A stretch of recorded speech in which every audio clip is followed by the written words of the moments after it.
दोस्तों, हमारा मन एक दिन में लगभग 60,000 विचारों को जन्म देता है और एक नेगेटिव थॉट अनेकों और नेगेटिव विचारों का जन्मदाता बन जाता है और हमारे विचार ही हमारे जीवन को कंट्रोल करते हैं। हमारे जीवन के दुख, कष्ट, तकलीफ, पीड़ा सबको हमारे ही मन ने या हमारे ही विचारों ने बनाया है। और यह बहुत मुश्किल काम है।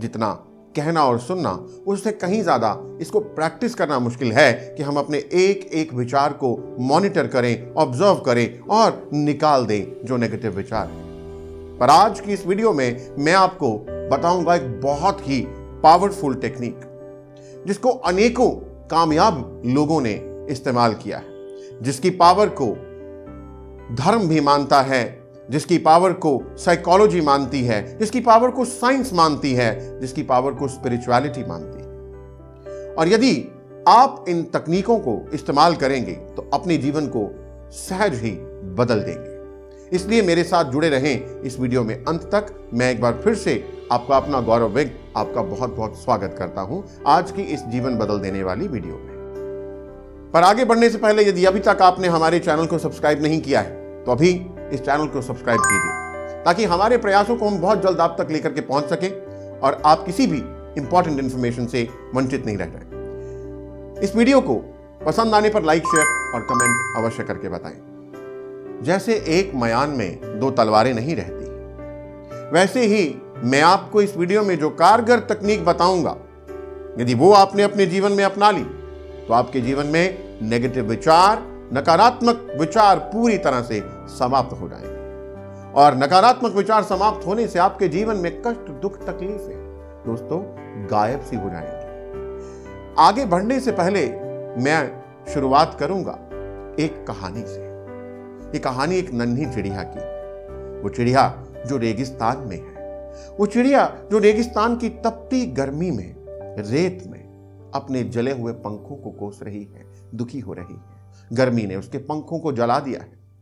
पीने को उसके पास कहीं पानी नहीं है, बस तपती हुई रेत में अपने जीवन के कोसती जा रही है। और तभी कुछ दिनों बाद वहां से एक ऋषि गुजरते हैं और ये नन्ही चिड़िया ऋषि को प्रणाम कर प्रार्थना करती है कि हे ऋषिवर, मुझे बताइए मेरे इन दुखों का अंत कब होगा। ऋषि को उस नन्ही चिड़िया पर बड़ी दया आती है और वो उस चिड़िया को बताते हैं कि हे नन्ही चिड़िया, मैं तेरा पास्ट बीता हुआ समय तो देख सकता हूं, पर आने वाला समय मैं तुम्हें नहीं बता सकता। पर हां, मैं अपने गुरु से मिलने जा रहा हूं और अपने गुरु से तेरे लिए अवश्य पूछूंगा और तुम्हें वापसी पे रास्ते में लौटता हुआ बताता हुआ जाऊंगा। उस ऋषि ने अपने गुरु से मिलने के बाद उस नन्ही चिड़िया की प्रार्थना और दुख भरी कहानी उस गुरु को कही।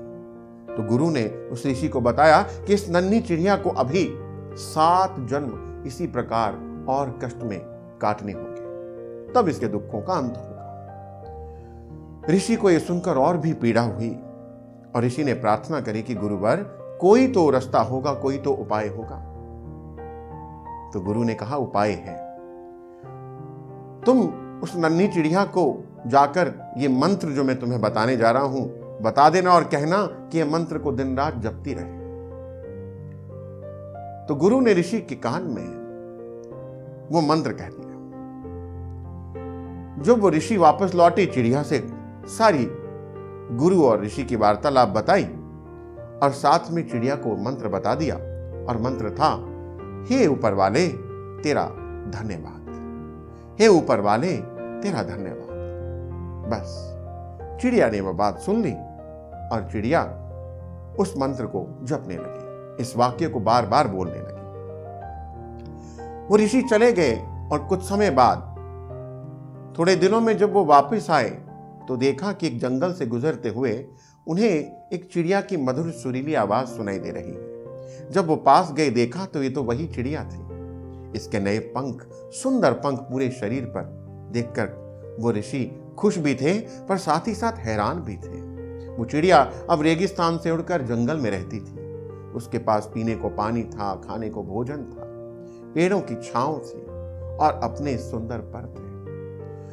तो ऋषि वापस जब अपने गुरु के पास गए तो उनसे पूछा कि गुरुदेव, आपने तो कहा था कि इस चिड़िया को 7 जन्म दुख में रहना होगा, पर ये तो कुछ ही दिनों में उस दुख से बाहर आ गई और पूरी तरह से खुश है।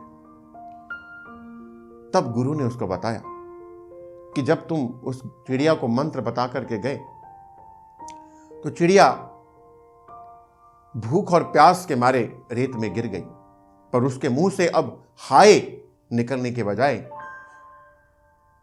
हे ऊपर वाले तेरा धन्यवाद ये निकला।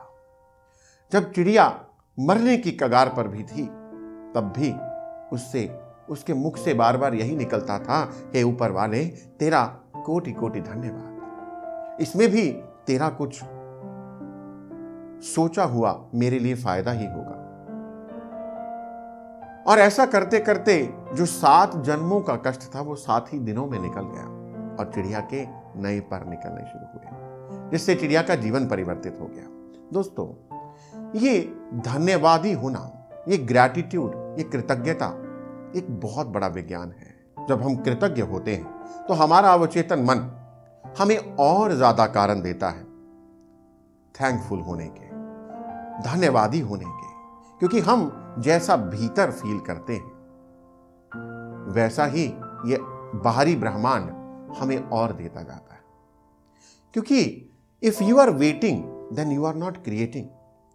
लोग बाहर के इवेंट्स को, स्थितियों को बदलने का इंतजार करते हैं कि जब वो बदलेंगे तब हम धन्यवादी होंगे, परंतु ये यूनिवर्सल लॉ है कि जब आप अंदर क्रिएट करेंगे तो बाहरी स्थितियां बदलने लग जाएंगी। इसलिए who is waiting not creating, इसलिए इंतजार मत कीजिए, धन्यवादी होइए। मैं बताऊंगा आपको भी इस वीडियो में आगे चल करके बहुत पावरफुल तरीके और बहुत सारी टेक्निक्स और बहुत से लाभ भी आपके साथ शेयर करूंगा। पर एक और किस्सा आपके साथ साझा करूंगा टोनी रॉबिन्स का, जो दुनिया के बहुत बड़े लाइफ कोच हैं, एंटरप्रेन्योर हैं, जिनके बिजनेस दुनिया के कई देशों में हैं और वो कई देशों में जाकर ट्रैवल करते हैं, सत्र लेते हैं। टोनी रॉबिन्स एक बार ट्रैवल करते हुए एक आइलैंड में पहुंचे और वो आइलैंड में एक छोटा सा स्थान उन्होंने जब देखा जहां पर एक कबीला था, कबीले के लोग थे। तो उस कबीले में एक ही व्यक्ति को अंग्रेजी आती थी, तो टोनी उनसे बात कर रहे थे। टोनी ने बताया कि मैं जब वहां गया तो सब लोग बड़े खुश थे, सबके चेहरे पर बड़ी सी मुस्कुराहट थी, हंस रहे थे, खुश थे अपने जीवन में। हालांकि उनके पास चीजों का अभाव था। तो टोनी ने बताया कि मैंने उस व्यक्ति से पूछा कि आप सब लोग ऐसे खुश कैसे रहते हो, क्योंकि जब टोनी को उन्होंने बिठाया तो टोनी के लिए चाय परोसी गई। वो चाय भी जो टोनी ने पी थी वो नारियल के उस खोल में पी थी। तो टोनी ने पूछा कि आपके पास इतने अभाव हैं, संसाधन नहीं है, फिर भी आप इतने खुश कैसे? तो उस व्यक्ति ने जवाब दिया कि मैंने जानबूझकर अपने कबीले के किसी भी व्यक्ति को अंग्रेजी नहीं सिखाई, केवल मैं जानता हूं, क्योंकि हमारी भाषा में दुख, पीड़ा, कष्ट इस तरह का कोई शब्द ही नहीं है। हम यदि किसी दिन दुखी भी होते हैं तो व्यक्ति ये कहता है कि आज मैं थोड़ा खुश कम हूं, आज मेरी खुशी में थोड़ी कमी है। वो दुख शब्द बोलते ही नहीं, क्योंकि उनको पता ही नहीं। तो दोस्तों, ये बहुत बड़ी बात है। हमारे पास जो इनर टॉक हम करते हैं, जो बातें हम अपने आप से करते हैं, जो भाषा हम अपने आप को अंदर दे रहे हैं, जो शब्द हम अपने आप से बात करने के लिए चुनते हैं, वो बहुत महत्वपूर्ण है। यदि हम दुखी हैं, पीड़ित हैं, बीमार हैं, रोगी हैं, गरीब हैं, इस तरह के नकारात्मक शब्दों का चयन करेंगे तो दोस्तों हमारा जीवन नेगेटिव होता जाएगा। और यदि हम पॉजिटिव शब्दों का इस्तेमाल करेंगे तो हमारा जीवन खुशियों से भर जाएगा। ग्रैटिट्यूड, कृतज्ञता एक बहुत बड़ी साइंस है, क्योंकि जब आप थैंकफुल हैं, ग्रेटफुल हैं, तो आपके दिमाग का ये प्रीफ्रंटल जो कॉर्टेक्स है, जो आपका प्रीफ्रंटल लोब है, ये एक्टिवेट होने लग जाता है, ये सक्रिय हो जाता है। ये वो पार्ट है जो खुशी को अनुभव करता है जब आप सोसाइटी में इंटरैक्ट करते हैं, जब आप लोगों से बात करते हैं, मिलते हैं और खुशी को अनुभव करते हैं। तो ये प्रीफ्रंटल लोब आपका एक्टिव हो जाता है, जिससे दर्द, तकलीफ कम होती है, शरीर में पीड़ा कम होने लग जाती है, शरीर में पॉजिटिव, खुशी बढ़ाने वाले रसायनों का जो स्त्राव है वो बढ़ जाता है। शरीर में दुख बनाने वाले, पीड़ा देने वाले जो हार्मोन्स हैं वो कम होने लग जाते हैं। नींद गहरी और नींद की क्वालिटी बहुत उत्तम होने लग जाती है। अनेकों प्रकार की बीमारियां कम होने लग जाती हैं और जीवन में जहां भी जो भी अभाव हैं वो सारे अभाव धीरे धीरे धीरे धीरे कम होने लग जाते हैं और गायब से हो जाते हैं। दोस्तों, हम अपने जीवन में पकड़ कर रखते हैं पुरानी यादों को, एंगर को, हर्ट को, हेट्रेड को। एक बार एक साइकोलॉजी के प्रोफेसर ने अपनी क्लास में बच्चों को कहा कि एक ग्लास में पानी है, ये पानी भरे हुए ग्लास का वजन क्या होगा? तो बच्चों ने कहा कुछ ग्राम। तो प्रोफेसर ने पूछा कि क्या इस ग्लास को पकड़ सकते हैं? तो उन्होंने कहा यस, पकड़ सकते हैं। प्रोफेसर ने कहा यदि इस ग्लास को हम 1 घंटे तक पकड़ करके रखें तो क्या होगा? सभी ने उत्तर दिया कि हो सकता है हमारे बाजू, हाथ और कंधे में दर्द होने लग जाए। प्रोफेसर ने कहा यदि इस ग्लास को 1 दिन के लिए पकड़ के रखें तो क्या होगा? तो हो सकता है ये शोल्डर, बाजू सुन्न हो जाएं, फ्रीज हो जाएं और हो सकता है और ज्यादा नुकसान भी हो जाए बॉडी का। तो दोस्तों, यदि एक हल्का सा ग्लास पकड़ने से ये हो जाता है तो हम पुरानी यादों को, इमोशन को, नेगेटिव इवेंट्स को लंबे समय तक, महीनों, सालों तक पकड़ करके रखते हैं। दोस्तों, उनके बजाय धन्यवादी होना शुरू कीजिए। जब हम धन्यवादी होते हैं, व्हेन वी आर ग्रेटफुल, तो हमें ये कुदरत, हमें हमारा ही अंतर मन, अवचेतन मन और ज्यादा कारण पैदा करके देता है जिसके लिए हम और अधिक थैंकफुल हो। क्योंकि हमारा अवचेतन मन एक जिनी की भांति है। जैसे अलादीन का जिन था जो उससे पूछता था क्या हुक्म मेरे आका, तो हमारा अवचेतन मन भी बार बार यही पूछ रहा है। पर हमारे अवचेतन मन को केवल एक ही चीज समझ में आती है, हमारे फीलिंग्स। स्वामी विवेकानंद ने कहा है, फीलिंग दैट इज लाइफ। ये फीलिंग्स ही हैं जो जीवन बनाती हैं। सो इसलिए आप क्या सोचते हैं, क्या फील करते हैं, आपके क्या इमोशंस हैं, वो बहुत इंपॉर्टेंट है। तो अपने इमोशन का केंद्र केवल ग्रैटिट्यूड, केवल कृतज्ञता को रखिए। दोस्तों, आपके जीवन में कितना कुछ है जिसके लिए आप धन्यवादी हो सकते हैं। यदि आपके सिर में दर्द हो रहा है तो भी धन्यवादी होइए। शुरू में आपको अपने आप को रीजनिंग, लॉजिक, कारण देना होगा कि क्यों धन्यवादी हो रहे हैं, क्यों थैंकफुल हैं। शायद ये कहना पड़े कि सिर में दर्द है, पूरा शरीर ठीक है। यदि बॉस ने आज डांटा तो भी अपने आप को समझाना होगा कि मेरे अंदर धैर्य बढ़े, इसलिए मेरे बॉस मुझे डांट रहा है। अपने जीवन में आपको शुरू में जब ये रीजनिंग देते हुए आप धन्यवादी भाव को प्रैक्टिस करते जाएंगे, आगे बढ़ेंगे, तो छोटी छोटी चीजों से आप बड़ी बड़ी चीजों की ओर बढ़ेंगे। आपको केवल सामने दिखने वाली चीजें नहीं, बल्कि ये हवा, ये सूर्य का प्रकाश, ये ऑक्सीजन, ये पानी जो हमें मिल रहा है, ये आकाश जिसके नीचे हम हैं, ये सब के लिए भी हम धन्यवादी होने लग जाते हैं। सो पहली चीज जो मैं आपको बता रहा हूं, आप रात को सोने से पहले हमेशा धन्यवादी भाव में सोएं। ऐसी कुछ चीजों को दिन में याद करें जिनके लिए आप ग्रेटफुल हैं, जिनके लिए आप थैंकफुल हैं। और रात को सोने से पहले रोज ये प्रैक्टिस करें। इसके लिए अलार्म लगाएं, रिमाइंडर लगाएं, ताकि आपको याद ना भूले और आप इस प्रैक्टिस को करते रहें।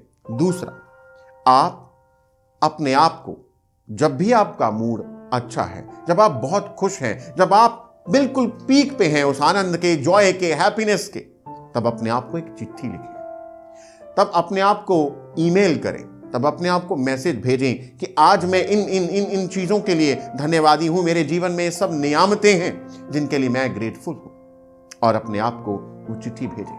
और जब भी कभी मूड खराब हो, दुख, कष्ट, पीड़ा का समय चल रहा हो, तो उसी चिट्ठी को, उसी ईमेल को दोबारा निकाल कर पढ़ें। तीसरा, राइट और जर्नल, ग्रैटिट्यूड जर्नल बनाएं।